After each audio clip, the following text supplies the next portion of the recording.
Hello everyone, আসসালামু আলাইকুম। কাছে এবং দূরে, দেশ এবং দেশের বাইরে যে যেখান থেকে আমার আজকের ভিডিওটি দেখছেন, আশা করছি সকলেই আল্লাহর রহমতে ভালো আছেন। আলহামদুলিল্লাহ, আমরাও ভালো আছি। তো আজকে আপনাদের মাঝে চলে এলাম নতুন একটি ভিডিও নিয়ে। তো আশা করছি আমার ভিডিওটি আপনাদের ভালো লাগবে। তো আমার সঙ্গেই থাকেন, স্কিপ না করে সম্পূর্ণ ভিডিওটি দেখতে থাকুন।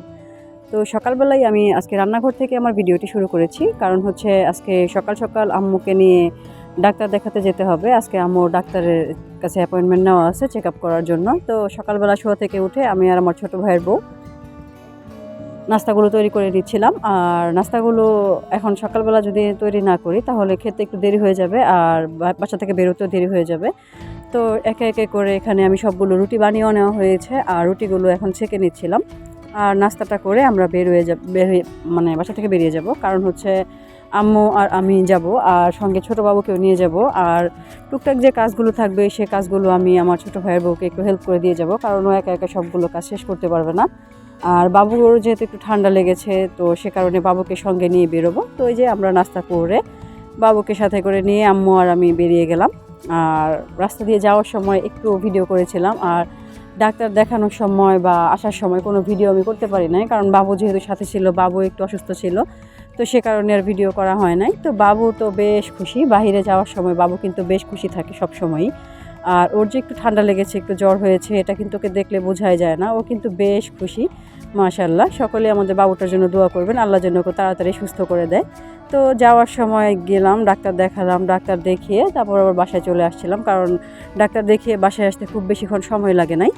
তো বাসায় এসে আমি এখানে গাছ থেকে কিছু আম পেড়ে নিয়েছিলাম, আর আজকেও যেহেতু আমের আচার বানাবো, আর গাছে মাশাআল্লাহ এবার এত বেশি পরিমাণ আম ধরেছিল যে অনেক আচার বানাচ্ছে এবার।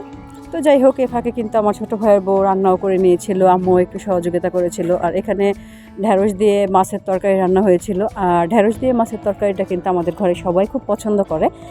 আর মাঝে মাঝে একটু বাবুকে দিলে বাবু একটু নরম হয়তো একটু পিচ্ছিল হয়, তো বাবু একটু খেতে চায়, যদিও সে কিছু খায় না, তারপরেও একটু দিলে একটু দেখা যায় যে অনেক সময় দুই একবার মুখে নেয়, অনেক সময় নেয় না।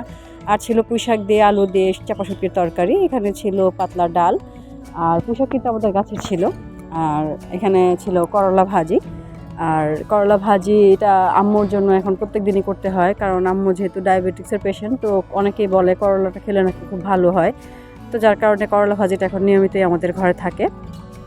তো এখানে সবগুলো খাবার তো দেখিয়ে দিলাম, খুব সিম্পল খাবার।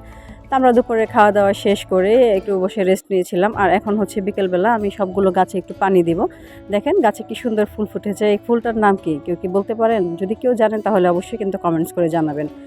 আর সন্ধ্যাবেলার আগে বিকেলবেলা বসে বসে আমি আর আমাদের যে ছোট্ট মাশাআল্লাহ বাবুটা, ওকে নিয়ে আমরা খেলাধুলা করছিলাম। বাবুর মুডটা কিন্তু এখন বেশ ভালো, ও চারপাশ ঘুরে ঘুরে তাকাচ্ছিল, দেখছিল, দুষ্টামি করছিল। মাশাআল্লাহ, সবাই কিন্তু মাশাআল্লাহ বলতে ভুলবেন না।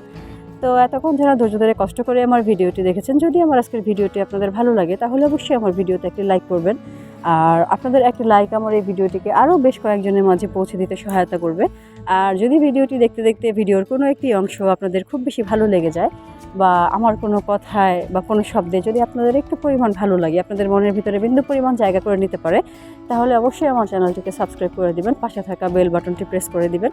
আর আপনাদের একজন শুভাকাঙ্ক্ষী হিসেবে, আপনাদের একজন বোন হিসেবে, খালামণি হিসেবে, আন্টি হিসেবে, আপনাদের মেয়ে হিসেবে অবশ্যই আমার পাশে থাকবেন, আমাকে সাপোর্ট করবেন, এইটুকু রিকোয়েস্ট আমাদের আপনাদের সবার কাছে। তো এই যে দেখেন বাবুর সঙ্গে এখন খেলতেছিলাম, দুষ্টুমি করতেছিলাম। আর মাশাআল্লাহ আমাদের বাবুর কিন্তু নাম রাখা হয়ে গিয়েছে, আমাদের বাবুর নাম রাখা হয়েছে আরিয়ান প্রধান। তো বাবুর নামটা কেমন হলো সকলেই জানাবেন, আর সকলেই কিন্তু আমাদের বাবুটার জন্য দোয়া করবেন, যেন আল্লাহ ওকে খুব ভালো একজন মানুষ করে হেফাজতে রাখে, ভালো রাখে। বড় হয়ে যেন ও কারোর কোনো ক্ষতির কারণ না হয়, ওর দ্বারা যেন মানুষের উপকার হয়, আর ও যেন ওর বাবা মার স্বপ্ন পূরণ করতে পারে, আর ও যেন বড় হয়ে ওর বাবা মার আদর্শে মানুষ হতে পারে, ওর বাবা মা যেন ওকে যেভাবে মানুষ করতে চায় সেভাবে যেন মানুষ করে, আল্লাহ যেন ওকে নেক হায়াত দান করে, আর ও যেন সব সময় ভালো থাকে, আমাদের সবার আদরের ছোট্ট বাচ্চাটা হয়ে যেন ভালো থাকে। তো ওই যে দেখেন ও কিন্তু আমার ঘরে এসে খুব ঘুরে ঘুরে দেখছিল, ঘর চারপাশ বেশ খুশি ছিল। আর দিনের বেলা বেশিরভাগ সময়টাই ওই ঘুমায়, আর হচ্ছে রাত্রেবেলা সারা রাত সজাগ থাকে। আর এটা নিয়ে কিন্তু ওর মা মাঝে মাঝে খুব কষ্টও পায়, কারণ হচ্ছে যতই হোক সিজারের পেশেন্ট, এটা ওর আমার 3 নাম্বার সিজার হয়েছে, তো সারা রাত বসে থাকতে হয়, ঘুমোতে দেয় না বাবু, সারা রাত সজাগ থাকে, তবে কান্নাও করে না। আর বাবু তো মাশাআল্লাহ আমাদের বাবু আদরের বাবু, তো সবাই ওর জন্য দোয়া করবেন। আর রাত্রেবেলা তখন প্রায় 8টা বাজে আমার কাজিন মানে আমার চাচাতো বোন ফোন দিয়ে বললো যে একটু তাড়াতাড়ি আমাদের বাসায় আসো, আজকে তো রিপ্তর জন্মদিন। তো আমি জানতাম না, তো বাসায় গেলাম, যে রিপ্তর জন্মদিনের কেকটা কাটলাম। তো হ্যাপি বার্থডে রিপ্ত বাবা, আল্লাহ তোমাকে সবসময় হেফাজতে রাখুক, ভালো রাখুক, বড় হয়ে তুমি তোমার বাবা মার স্বপ্ন পূরণ করো, তোমার আম্মু তোমাকে অনেক ভালোবাসে। তো যাই হোক, এই যে আমার আজকের ভিডিওটি এই পর্যন্তই।